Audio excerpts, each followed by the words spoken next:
అన్న నమస్తే అన్న, మీ పేరు? లక్ష్మణ్, పాలడుగు లక్ష్మణ్. ఏం చేస్తుంటారు? నేను ప్రైవేట్ ఎంప్లాయీ ఫ్రీలాన్సింగ్ వర్క్లు చేస్తాను. ఏంటన్నా అసలు ఈరోజు రాష్ట్రంలో 4.5 ఏళ్ళుగా జగన్మోహన్ రెడ్డి గారి పరిపాలన చూస్తూ ఉన్నారు. అసలు ఎవరైతే నిరుద్యోగులు ఉన్నారో వాళ్ళకి ఉద్యోగాలు కల్పించడంలో కానీ రాష్ట్రంలో ఏమన్నా కంపెనీలు తీసుకొచ్చే అవకాశం కానీ ఏమన్నా కలిసిందంటారు ఈ 4 సంవత్సరాలు? ఉద్యోగాలు తీసుకురావడం అంటే అసలు జగన్మోహన్ రెడ్డి గారి పరిపాలనలో ఉద్యోగం అనే టాపిక్ లేదు. జాబ్ క్యాలెండర్లు అన్నాడు కానీ ఆ జాబ్ క్యాలెండర్లు కూడా లేవు. ఈరోజు ప్రైవేట్ ఎంప్లాయీస్ కూడా దాదాపు మన విజయవాడ సరౌండింగ్లోనే 3,500 పైచిలుకు కంపెనీలు కూడా ఈరోజు మేము ఇక్కడ ఉండలేమని చెప్పి హైదరాబాద్ కానీ వేరే సిటీలకు వెళ్ళిపోయిన సిచ్యువేషన్లు ఉన్నాయి. ఇంతకంటే దారుణమైన పొజిషన్ ఏమీ రాదు. ఎంతోమంది ఎంప్లాయీస్ వ్యవసాయం చేయలేక ఇటు ఉద్యోగాలు చేయలేక చాలామంది యువతరం అంతా కూడా ఈరోజు ఏదో ఊళ్ళోకి వెళ్ళి చెరువులు కానీ ఏదో వ్యవసాయం కానీ ఏదో చిన్న చిత్తగా రైతులు కానీ పొలాలను బట్టి అందులో చేసుకున్నారు తప్ప ఈరోజు ఉద్యోగం అనే టాపిక్ అనేది మన ఏపీలో ఏ మూలన లేదు. అసలు ఈ పరిస్థితి అనేది చాలా దారుణమైన పరిస్థితి. ఒక వ్యవసాయానికి సంబంధించి సరైన నీడ లేదు, ఇటు ఎంప్లాయీస్కి సంబంధించి సరైన ఉపాధి లేదు. అటు గవర్నమెంట్ ఎంప్లాయీస్ కూడా ఇది గవర్నమెంట్ ఎంప్లాయీస్ కూడా చాలా అసంతృప్తి వ్యక్తం చేస్తున్నారు. వాళ్ళకి సరైన జీతాలు లేక, ఆర్టీసీలో సరైన సౌకర్యాలు లేక, చాలా రోడ్లు సరిగా లేక చాలా ఇబ్బందులు పడుతున్నారు. ముఖ్యంగా ప్రతి సంవత్సరం జనవరి 1వ తేదీన జాబ్ క్యాలెండర్ ఇస్తానని చెప్పారు. ఇప్పటికే 4 సంవత్సరాలు పూర్తవుతా ఉంది. మొన్నే జనవరి 1 కూడా దాటేసిన పరిస్థితి. మరి ఏ సంవత్సరం జగన్మోహన్ రెడ్డి గారు ఇచ్చిన మాట మీద నిలబడ్డారు? మాట మీద నిలబడడం అంటే ఈరోజు ఈ 4.5 సంవత్సరాలు అయిపోయింది. ఇంకొక 2 నెలల్లో గవర్నమెంట్ కూడా మారిపోయే పొజిషన్ వచ్చేసింది. ఈ సిచ్యువేషన్లో జగన్మోహన్ రెడ్డి గారు నిలబెట్టుకున్న మాట ఒకటే లేదు. వాస్తవం ఏంటంటే ఒక్క మాట కూడా నిలబెట్టుకోలేని పొజిషన్లో ఆయన ఉన్నాడు. ఈరోజు ఆయన చెప్పే మాటలన్నీ కూడా కలబులు మాటలే తప్ప సచివాలయంలో ఆయన చేసే వ్యవస్థ అంతా కూడా అసలు అసాధ్యమైన వ్యవస్థ అది. ఎందుకంటే ఇందులో జాబ్ ఇవ్వడం అనేది ఒక అన్బిలీవబుల్. ఏంటంటే చంద్రబాబు నాయుడు టైంలో ఏదో ఆ స్కామ్ ఈ స్కామ్ అని చెప్పారు.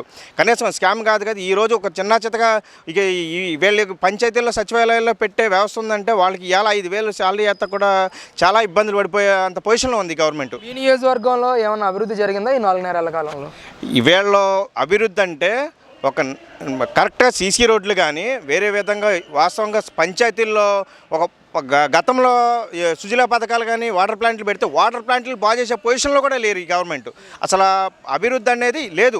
ఒక రోడ్డు పోయడం కానీ 4 తంబాలు వేయడం కానీ ఒక వ్యవస్థ అనేది ఏమీ లేదు. మొత్తం అంతా కూడా ఒక బూటకం. ఇది ఒక గ్లోబల్ మ్యాప్ కింద ఇలా ఎస్టిమేషన్ వేసుకుని నెక్స్ట్ ఏదో చేసామని ఊహాగానం మీద ముందుకు పోతున్నారు తప్ప చేసింది ఏమీ లేదు.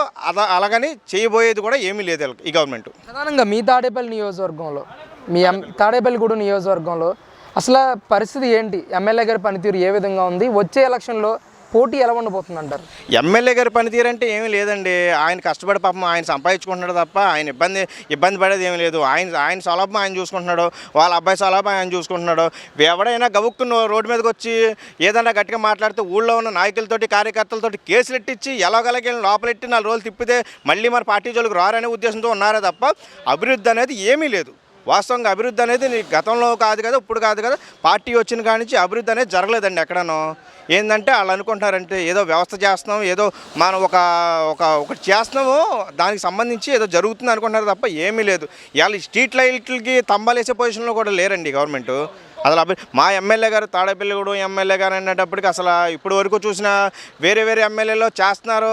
గుడ్ మార్నింగ్ ధర్మవరం సంథింగ్ చాలామంది ఎమ్మెల్యేలు చేస్తున్నారు. కానీ మా ఎమ్మెల్యేలు ఏదో 2 సంవత్సరాల క్రితం కనిపించారు మాకు ఊళ్ళోనూ, మళ్ళీ వస్తున్నారు వెళ్ళిపోతున్నారు అంతే తప్ప వాస్తవంగా పనులేం జరగలేదండి మాకు. టీడీపీ ఆధ్వర్యంలో భవిష్యత్తు గ్యారంటీ బాబు షూరిటీ అనే కార్యక్రమాన్ని కూడా పెద్ద ఎత్తున ప్రజలకు తీసుకెళ్తా ఉన్నారు. అసలు ప్రజాస్పందన ఏ విధంగా ఉంది ఈ కార్యక్రమానికి? ప్రజాస్పందన చాలా మంచిగా ఉందండి. ఎందుకంటే గవర్నమెంట్లో కూడా ప్రతి ఒక్కరికి కూడా వ్యతిరేకత అనేది ఆటోమేటిక్గా ఏర్పడిపోయిందండి. ఈరోజు చంద్రబాబు నాయుడు గారి దీనికి సుసాధ్యుడు అనే విషయం ప్రతి గ్రామ స్థాయిలో ముస్లిం ముతక పేద ప్రతి వర్గానికి కూడా ఒకటి అర్థమైపోయింది. ఎందుకంటే ఆయన తప్ప ఈ పొజిషన్లో మన రాష్ట్రాన్ని కాపాడే నాయకుడే లేడు అనే పొజిషన్లో ఉన్నారు. చంద్రబాబు నాయుడు గారు నిత్యం లోకేష్ బాబు గారి పాదయాత్ర ఏంటి, చంద్రబాబు నాయుడు గారి పరిపాలన ఏంటి, మా తాడేపల్లిగూడెంలో ఇటువంటి కార్యక్రమం చేసినందుకు మేము చాలా గర్వపడుతున్నామండి. మా బావు షూటీ బావు చేసి గ్యారంటీ ఏంటి కానీ ఇదే కర్మ మన రాష్ట్రానికి కానీ మా తాడేపల్లి నియోజకవర్గం వల్లల బాబుజీ గారు మాకు చాలా సపోర్టింగ్గా ముందుకు నడిపిస్తున్నారు. అలాగే మండల ప్రెసిడెంట్ రవికుమార్ గారు మాకు చాలా సపోర్ట్ చేస్తున్నారు. ముందుకు ఇంకా ఇంకా ఇంకా ముందుకు వెళ్ళమని చెప్పి మమ్మల్ని గ్రామ స్థాయిలో కార్యకర్తలందరినీ కూడా చాలా ముందుగా ఎంకరేజ్ చేస్తున్నారు. మరి వచ్చే ఎలక్షన్ ఎలా ఉండబోతుంది అంటారు? అసలు వచ్చే ఎలక్షన్ తెలుగుదేశం జనసేన పొత్తు వల్ల మాకు చాలా ఆనందంగా ఉంది. ఈరోజు పవన్ కళ్యాణ్ గారు చంద్రబాబు నాయుడు గారు అరెస్ట్లో ఉన్నప్పుడు పవన్ కళ్యాణ్ గారు మాకు చాలా బాగా సపోర్ట్ చేశారు. ఆయన సపోర్ట్కి మేము చాలా గర్విస్తున్నాం. అటువంటి నాయకుడు మాకు దొరికినందుకు మాకు చంద్రబాబు నాయుడు గారితో పాటు పవన్ కళ్యాణ్ గారి మీద కూడా ప్రతి వర్గంలో కూడా ప్రతి నియోజకవర్గంలో మాకు చాలా అభిమానం ఉంది.